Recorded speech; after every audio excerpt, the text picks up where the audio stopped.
So I was recently reading a statistic that the average person wastes 5 hours per day, and from my experience, I would say that that is definitely true.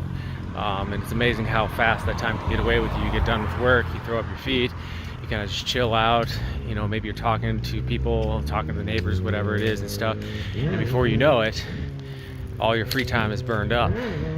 And I think how you can be more productive is just, number one, starts with being aware of where your time is going, and then you can decide where you're going to build like an initial structure. The same thing with, you know, when you're building a workout program, a diet program.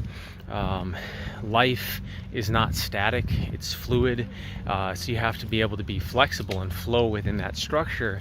But if you have no structure, there's nothing to aim at there, and there's nothing to adjust, right?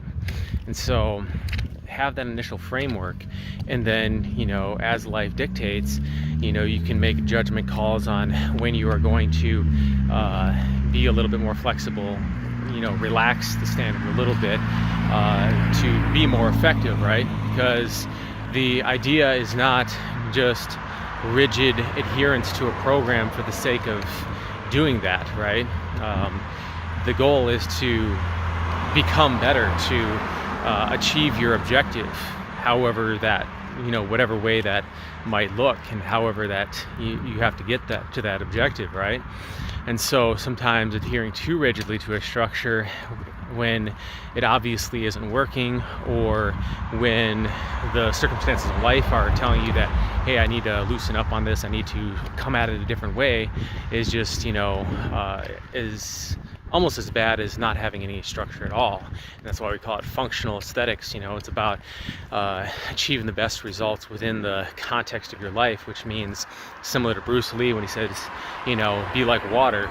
Water is conformable to the environment, right? If you're too rigid, you are going to break down. You know, the tree that doesn't bend is going to break. All these old, you know, sayings that we've heard before. But with that being said, the first step is to identify where is all of your time going, and create an initial structure that you can help point you in the direction you need to go. And then over time you can assess and figure out and learn, and this is, you know, where wisdom comes in, right? Is create that initial thing, and over time you start to be able to determine what strategies are most effective when, while always remaining, you know, fluid and flexible to improve as the situation dictates.